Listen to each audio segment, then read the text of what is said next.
Welcome friends. தமிழும் சரஸ்வதியும் இன்னைக்கு episode ரொம்ப இன்ட்ரெஸ்டாக இருந்துச்சுன்னே சொல்லலாம். கமலா மாட்ட மேக்னா சொல்லிட்டு இருக்கிறாங்க, இன்னைக்கு நான் தமிழ்கிட்ட என்னோட லவ்வை சொன்னேன், அவருமே அக்செப்ட் பண்ணிட்டாரு அப்படின்னு ரொம்ப சந்தோஷப்படுறாங்க. உங்கள் வீட்டில் போய் பேசி சீக்கிரமாக கல்யாணம் பண்ணி வச்சிடலாமா அப்படின்னு கமலாமா கேட்டுட்டு இருக்கிறாங்க. இப்போ தானே லவ் சொல்லியிருக்கிறோம், இன்னும் கொஞ்ச நாள் ஆகட்டுமா அப்படின்னு சொல்கிறாங்க மேக்னா. நான் லவ் சொல்லி அவர் ஏற்றுக்கலைன்னா உண்மையிலே நான் என்ன பண்ணியிருப்பேனே தெரியல அப்படின்ற மாதிரி சொல்கிறாங்க மேக்னா. இனிமேல் நாங்கள் 2 பேரும் ஒன்றா சேர்ந்து நிறைய விஷயங்களை ஷேர் பண்ணிப்போம், நாங்கள் சின்ன சின்னதாக சண்டை போட்டுப்போம், அப்புறம் சமாதானம் ஆயிப்போம் அப்படின்னு சொல்லிட்டு ரொம்ப சந்தோஷமாக பேசிகிட்டு இருக்கிறாங்க. இதுக்கிடையில் சரஸ்வதி தமிழுக்காக வாங்கின ரிங்கை பார்த்துட்டு இருக்கிறாங்க. அப்போது தமிழ் வந்த உடனே மறைச்சு வச்சிடுறாங்க. தமிழ் சரஸ்வதிட்ட சொல்லிட்டு இருக்கிறாரு, நான் அன்னைக்கு ரொம்ப சந்தோஷமாக இருந்தேன், ஆனால் நீ ரொம்ப டல்லாகவே இருக்கிற, நான் நோட் பண்ணினேன் அப்படின்னு சொல்கிறாரு தமிழ். மேக்னாவை நான் தேவதைன்னு சொன்னது உனக்கு பிடிக்கலையா அப்படின்னு கேட்குறாரு தமிழ். அவர் சொல்றது உண்மைதான், மேக்னாவை தமிழ் தேவதன் சொன்ன உடனே தான் அவங்க ரொம்ப டல் ஆயிட்டாங்க. சரஸ்வதி சொல்றாங்க, அப்படிலாம் ஒன்றும் இல்லை தமிழ், அவங்க வந்ததுக்கு அப்புறம் தான் நம்ம வாழ்க்கையில் இருந்த எல்லா பிரச்சனையும் சரியாச்சு அப்படின்ற மாதிரி சொல்றாங்க. உண்மையாவே என் பர்த்டேயை இவ்வளோ கிராண்டாக அவங்க செலிப்ரேட் பண்ணுவாங்க நான் நினைக்கவே இல்லை அப்படின்னு சொல்லிட்டு இருக்கிறாரு தமிழ். நீயும் எனக்கு ஒரு சர்ப்ரைஸ் கிஃப்ட் கொடுக்குறேன்னு சொன்னல, அது என்னது அப்படின்னு கேட்குறாரு. அதெல்லாம் ஒன்றும் இல்லை, நான் உங்களுக்கு ஸ்வீட் பண்ணினேன்ல, அதை பற்றி தான் சொல்ல வந்தேன் அப்படின்னு சமாளிக்கிறாங்க சரஸ்வதி. பொய் சொல்லாத சரஸ்வதி, உண்மையை சொல்லு அப்படின்ற மாதிரி கேட்டுட்டு இருக்கிறாரு தமிழ். உங்களுக்காக நான் ஒரு மோதிரம் வாங்கி வச்சிருக்கிறேன் அப்படின்னு சொல்றாங்க சரஸ்வதி. இதை நீ பர்த்டே பார்ட்டியில வச்சு கொடுத்துருக்க வேண்டியதானே சரஸ்வதி அப்படின்னு கேட்டுட்டு இருக்கிறாரு தமிழ். சரஸ்வதி அவங்க மனசுல பட்டதை அப்படியே சொல்றாங்க. என்ன மேடம்லாம் உங்களுக்கு பல லட்சம் ரூபாய்க்கு கார் வாங்கி கொடுத்துருக்காங்க, அதுக்கு முன்னாடி இந்த மோதிரத்தை கொடுக்கறதுக்கு எனக்கு சங்கடமா இருந்துச்சு அப்படின்னு சரஸ்வதி சொல்றாங்க. இதை கேட்ட உடனே தமிழ் செல்லமா கோச்சுக்கிறாரு.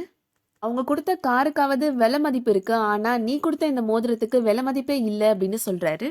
நீ என்னோட ஒய்ஃப், என்னோட உயிரில் பாதி, நீ எனக்காக ₹1 செலவு பண்ணக்கூட அது எனக்கு கோடி மாதிரி அப்படின்னு சொல்றாரு. இந்த மோதிரத்தை நீ வீட்டில் இருக்கிற எல்லார் முன்னாடியே வந்து போட்டு விடு அப்படின்னு சொல்லிட்டு கூப்பிட்டு கீழே போறாரு. எல்லார் முன்னாடியுமே இந்த மோதிரத்தை போட்டு விட சொல்றாரு. சரஸ்வதி இந்த கிஃப்டை காலையிலே வாங்கிட்டா, என்கிட்ட கொடுக்காமலே வச்சிருந்தா அப்படின்னு சொல்றாரு. மேக்னா மேடம் கார் கொடுத்துருக்குறாங்க, அதுக்கு முன்னாடி இந்த கிஃப்டெல்லாம் ரொம்ப சின்னதுன்னு நினச்சிட்டா அப்படின்னு சொல்றாரு. கோத சொல்றாங்க, மேக்னா தமிழோட பிஸ்னஸ் பார்ட்னர் அப்படின்னு சொல்றாங்க. நால ஒரு நட்பு ரீதியா அவ வாங்கி கொடுத்துருக்குறா அப்படின்னு சொல்றாங்க. நமச்சி மனசுல நினைக்கிறாரு, அந்த பொண்ணு என்ன நட்பாவா வாங்கி கொடுத்துச்சு அப்படின்னு நினைக்கிறாரு. அப்புறம் என்னென்ன பிரச்சனை வரப்போதோ தெரியலையே அப்படின்ற மாதிரி யோசிச்சுட்டு இருக்கிறாரு. சரஸ்வதி எல்லாரும் முன்னாடியும் அந்த மோதிரத்தை தமிழுக்கு போட்டு விடுறாங்க. இதுக்கிடையில மேக்னாவோட மாமா மேக்னாவுக்கு கால் பண்றாரு. பிசினஸ் விஷயமா உடனே வர வேண்டியது இருக்குமா, நீ இன்னைக்கு கிளம்பி வா அப்படின்னு சொல்றாரு. மேக்னாவுமே வேற வழி இல்லாம இப்போ பெங்களூர் கிளம்பி போயிடுறாங்க.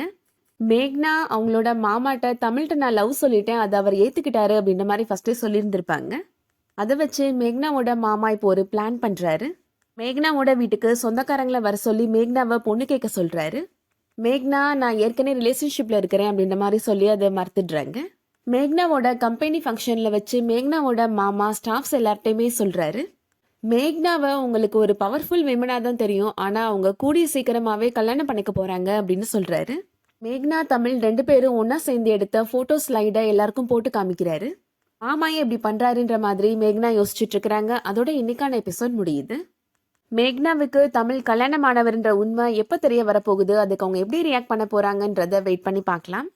இந்த வீடியோ பிடிச்சிருந்துச்சுன்னா லைக் பண்ணிக்கோங்க. சீரியல் அப்டேட்ஸ்க்கு நம்ம சேனலை சப்ஸ்கிரைப் பண்ணிக்கோங்க. தேங்க்ஸ் ஃபார் வாட்சிங்.